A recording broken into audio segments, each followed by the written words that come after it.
एक और बात है जिस पर ध्यान देने की आवश्यकता है। ये सदन क्यों नहीं चलने दिया जाता है?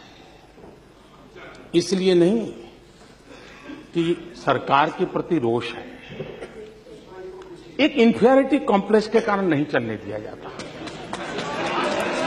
क्योंकि विपक्ष में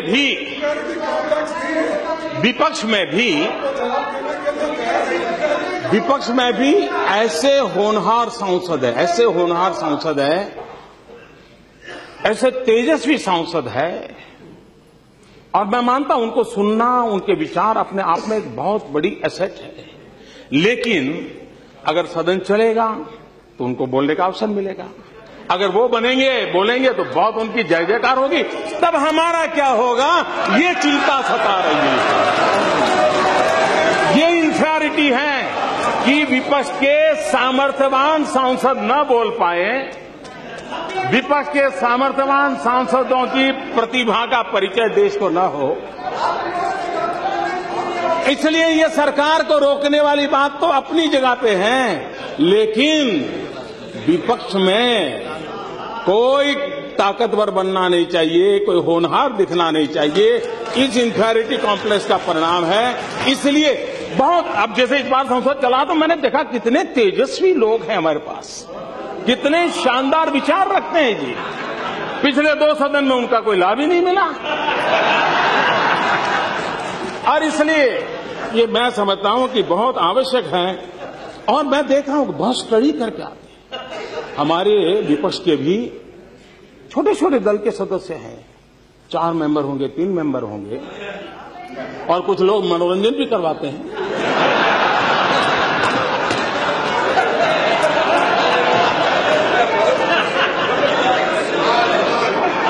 भगवान राम पैदा ही नहीं हुए थे। मैं आपको पूछना चाहता हूं, क्या भगवान राम का जन्म हुआ था? आवाज इटली तक पहुंचनी चाहिए। ये राम और रोम की लड़ाई है मित्रों। क्या भगवान राम का जन्म हुआ था?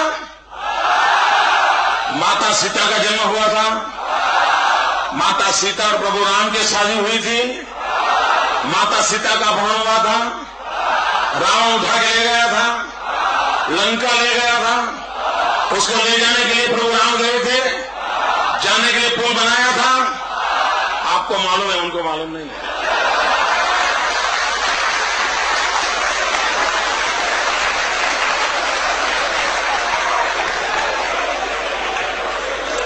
ये हमारा मित्रों। और मित्रों मैं बताऊं, आप सोचिए, जरा आप सोचिए, जब भगवान राम एक सेतु बना रहे होंगे तब रावण के मन में क्या विचार आया होगा? आखिरकार रावण भी तो सरकार चलाता था। उसकी भी कोई पुलिस डिपार्टमेंट होगा, उसका भी कोई इंटेलिजेंस डिपार्टमेंट होगा।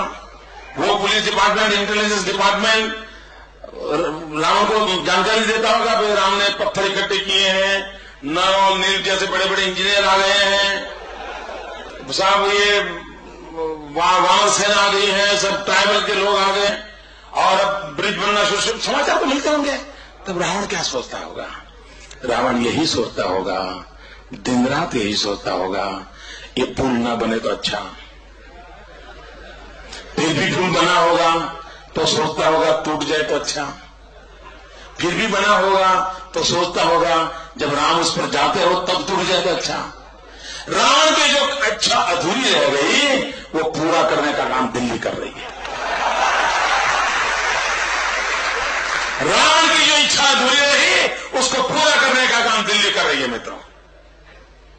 और मित्रों मैं देख रहा हूं कांग्रेस ने जो एफिडेविट की है ना, मैं रामायण का जितना मेरा अभ्यास है, मैं रामायण के जीवन में एक महत्वपूर्ण घटना, एक बड़ा टर्निंग पॉइंट मेरे हिसाब से वो है जब हनुमान जी सीता की खोज के लिए गए और रावण के सैनिकों ने हनुमान जी को कैद कर लिया। और जब हनुमान जी को कैद कर लिया तो रावण ने सूचना दी और उसकी पूंछ को आग लगाई। रावण ने हनुमान की पूंछ को आग लगा करके जो गलती की थी, वैसी गलतियां फिर एक करके की है साहब।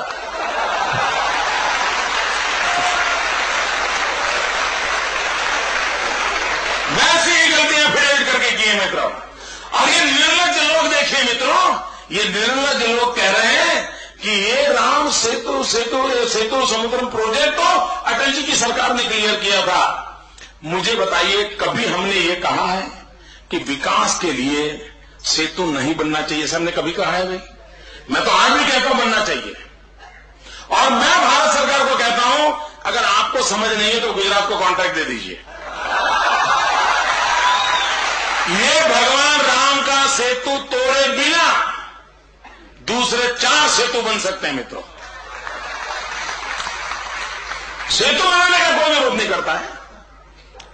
और मित्रों, जब अटल जी की सरकार थी, 5 अलग अलग ऑल्टरनेट के मॉडल रेडी है, 5 अलग अलग मॉडल। और उसमें ये प्रभु राम के द्वारा बनाया हुआ सेतु तोड़ने की कोई जरूरत नहीं है, उसके बाद भी बन सकते हैं। हम विकास के पक्षकार लोग हैं, हम डेवलपमेंट के पक्ष में हैं, हम भी चाहते हैं बढ़े, लेकिन तोड़ना जरूरी है क्या? लेकिन ये तोड़ इसलिए रहे मित्रों, उनको तो इस देश की आस्थाओं पर चोट पहुंचाने में मजा आता है। इस देश के राम के नाम को मिटाना ये उनका मकसद है, और तब जाकर के ऐसी चीजें करते हैं मित्रों। और कॉन्ट्राडिक्शन देखिए साहब, एक ही सरकार में 2 पार्टनर, एक 3 पार्टनर। मैं तीनों का नमूना बताना चाहता हूं, गांधी जी वाले 3 बंदर की बात नहीं है। देखिए, दिल्ली की कांग्रेस की सरकार एफिडेविट करती है भगवान राम का जन्म नहीं हुआ था। उनके एक समर्थक कम्युनिस्ट पार्टी के एक नेता का नाम है सीताराम येचुरी। कॉन्ट्राडिक्शन देखिए साहब, कांग्रेस पार्टी कहती है भगवान राम का जन्म नहीं हुआ था, और कमलनाथ जी कहता है वो शराबी था। अरे जन्म नहीं हुआ तो शराबी कैसे था भाई? ये कॉन्ट्राडिक्शन देखिए मित्रों, इनके कॉन्ट्राडिक्शन देखिए। ऐसे ही लोग मित्रों, कोई जिम्मेवारी नहीं मित्रों, कोई दायित्व नहीं, जो मर्जी पड़े देश को खींचते चले जा रहे हैं। और मैं कांग्रेस के लोगों को पूछना चाहता हूं, आप 60 साल तक सत्ता पर महात्मा गांधी का नाम लेकर के पहुंचे हैं। जब भी आपको मौका मिला आपने गांधी का उपयोग किया है। अगर आप मानते हैं कि गांधी का जन्म हुआ था, मैं कांग्रेस वालों को पूछना चाहता हूं, आप मानते हैं गांधी हुए थे, तो आपको ये याद है कि गांधी आजादी के आंदोलन के समय भी हर दिन रघुपति राघव राजा राम भजन करते थे? क्या कांग्रेस वालों में हिम्मत है जो कोर्ट में जाकर के कहते हैं कि भगवान राम पैदा नहीं हुए थे, महात्मा गांधी की समाधि पर प्रभु राम का नाम लिखा हुआ है? क्या कांग्रेस में दम है जाकर के मिटा सके? और तब जाकर के मित्रों, एक नागरिक के नाते हमारा कर्तव्य बनता है इस देश की भलाई के लिए, इस देश की संस्कृति के लिए, इस देश के विकास के लिए, इस देश के संस्कार सरिता के लिए। आओ हम मिलजुल के काम करें मित्रों, आइए हम प्रगति की ओर चलें मित्रों, विकास के नए आयामों को सर करें मित्रों, गरीबों की भलाई के लिए सोचें। और मित्रों, हिंदुस्तान का गांव अगर समृद्ध नहीं होगा, ये देश समृद्ध नहीं होगा। मैं आपको बताता हूं मित्रों, जब तक गांव समृद्ध नहीं होता है, शहर में रुपया नहीं आ सकता। और मेरी कोशिशें हैं मित्र, आज दुनिया की सभी मल्टीनेशनल कंपनियों ने हिंदुस्तान को बाजार मान लिया है। 100 करोड़ का देश एक बहुत बड़ा बाजार है, सारी दुनिया अपना मैन्युफैक्चर करेगी और हिंदुस्तान के अंदर छोड़ते चले जाएंगे, और भारत का आदमी उसको खरीदता चला जाएगा। मित्रों, मैंने सारी दुनिया के सामने एक बीड़ा उठाया है।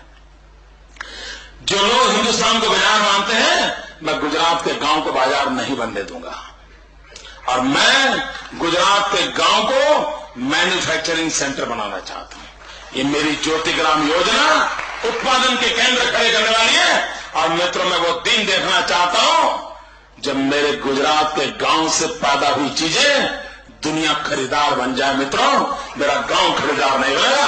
ये सपने लेकर के चल रहा हूं मित्रों, मुझे आपके आशीर्वाद चाहिए। आपने जो प्रेम दिया, बहुत बहुत आभारी। अब जब इतनी बात कर रही है, इतनी ताकत से मेरे साथ बोलिए, और आवाज इटली तक पहुंचनी चाहिए। जय श्री राम। तो मुट्ठी बंद करके पूरी ताकत दिखाओ साहब।